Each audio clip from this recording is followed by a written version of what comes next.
السلام علیکم ورحمۃ اللہ وبرکاتہ۔ ناظرین، جیسا کہ آپ دیکھتے ہیں کہ ہم ہر بار آپ کے سامنے ایک نئے موضوع کے ساتھ حاضر ہوتے ہیں، اور اس مرتبہ ایک نہایت ہی اہم موضوع کے ساتھ ہم آپ کی بارگاہ میں حاضر ہوئے ہیں، جس میں ہم قرآن کے رموز اور اس کے اسرار اور اس کے نکات کے حوالے سے بات کریں گے کہ قرآنی آیات میں کون کون سے نکات پنہاں اور پوشیدہ ہیں۔ اور اس موضوع کے حوالے سے ہمارے ساتھ بات چیت کرنے کے لیے تشریف آوری ہوئی ہے تھے مولانا حبیب اللہ بیگ اظہری صاحب، استاذ الجامعۃ شفیہ مبارک پور کی۔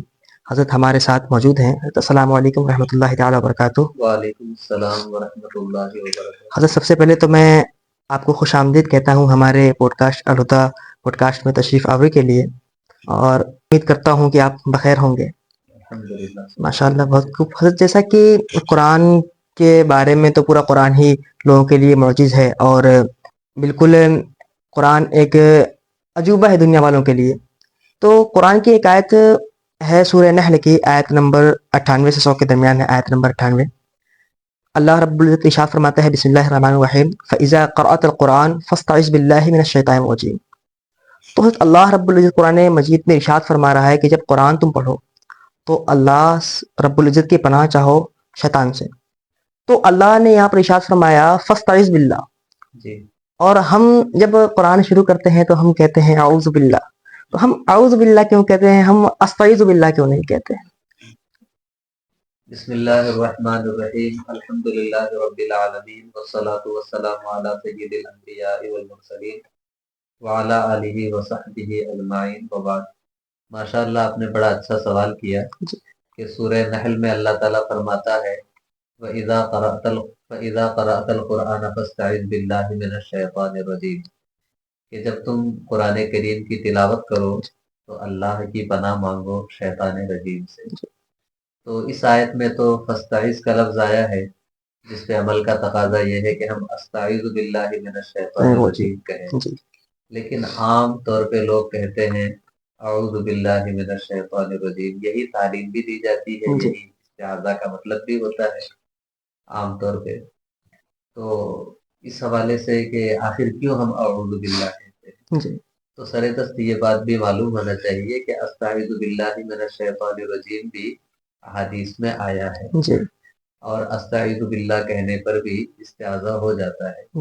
لیکن جو استعاذہ عام طور پہ ہوتا ہے یا پھر جس کی تعلیم دی جاتی ہے وہ اعوذ باللہ، اس کی ایک خاص وجہ یہ سمجھ میں آتی ہے کہ قرآن کریم کی جو آیت آپ نے سورہ نحل سے پیش کی ہے، اس میں اللہ رب العزت نے استعاذہ کا حکم دیا ہے، صرف حکم ہے۔ لیکن دوسری آیتوں کو جب ہم دیکھیں گے تو اس میں استعاذہ موجود ہے۔ یہ بتایا کہ اللہ نے کہ فلاں نبی نے کیسے استعاذہ کیا، فلاں پیغمبر نے کیسے استعاذہ کیا۔ تو جب قرآن کریم نے ان انبیاء کرام کے استعاذے کا ذکر کیا تو وہاں پر ان کے جو کلمات نقل فرمائے اس میں استعیذ نہیں ہے، بلکہ اس میں اعوذ ہے، اور بعض مقامات پہ قل اعوذ ہے کہ تم اعوذ کہو۔ تو ایک جگہ تو حکم ہے کہ فاستعذ، تم استعاذہ کرو، اور دوسرے مقام پر ہے کہ استعاذہ کیسے کرو؟ اعوذ کے ذریعے سے۔ تو گویا قرآن کریم نے خود ہی واضح کر دیا کہ جس استعاذہ کا سورہ نحل میں حکم دیا گیا ہے وہ استعاذہ ہم کیسے کریں گے۔ اب دیکھیے کہ قرآن کریم میں حضرت نوح علیہ السلام کا ذکر ہے کہ حضرت نوح علیہ السلام اللہ رب العزت کی بارگاہ میں کہتے ہیں، عرض کرتے ہیں۔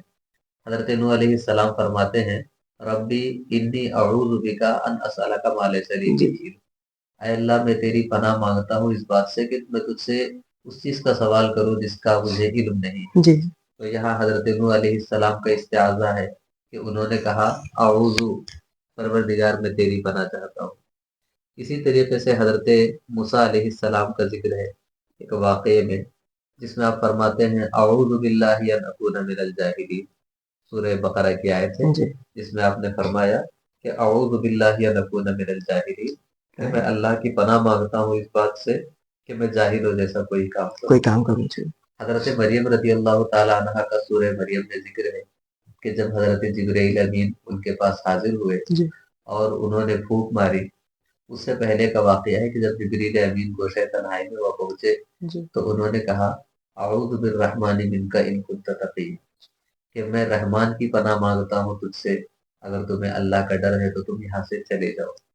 تو حضرت نوح علیہ السلام کا استعاذہ جو قرآن نے بیان کیا کہ اعوذ سے ہے. پھر حضرت موسیٰ علیہ السلام کا استعاذہ بیان ہوا کہ اعوذ سے.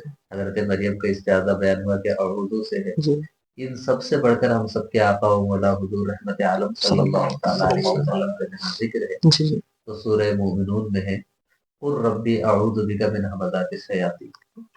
آپ کہہ دو کہ اعوذ کہ میں پناہ مانگتا ہوں من همزات الشیاطین. اور قرآن کریم کی آخر کی 2 صورتیں تقریباً سارے مسلمانوں کو یاد ہوتی ہے. سورہ فلق کا آغاز کس سے ہوتا ہے تو قرآن کریم میں ہے قل اعوذ برب الناس. سورہ ناس کا آغاز کس سے ہوتا ہے قل اعوذ برب الناس. تو قرآن کریم نے اتنے مقامات پہ استعاذہ کا طریقہ بتا دیا کہ انبیاء ایسا استعاذہ کرتے تھے.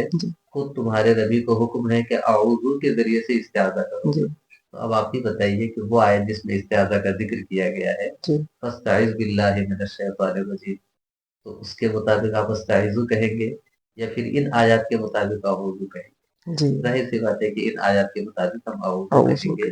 اسی لیے اس آیت پہ عمل کرنے کے لیے ہم اس طریقے کو اپناتے ہیں جو قرآن کریم نے ہمیں سکھایا. اور غالباً کہ مطلب قرآن میں اللہ رب العزت نے جو ہے استعاذہ طلب کرنے کا اللہ کی پناہ چاہنے کا جو حکم ارشاد فرمایا تو اس آیت سے اللہ نے اس کا حکم بیان فرمایا اور جو دوسری آیتیں ہیں ان سے طریقہ بھی بتلا دیا کہ اس طریقے سے جو ہے اس سے پناہ اس کا طریقہ ہے. ماشاء اللہ بہت خوب. آپ نے بڑی اچھی وضاحت فرمائی ہے.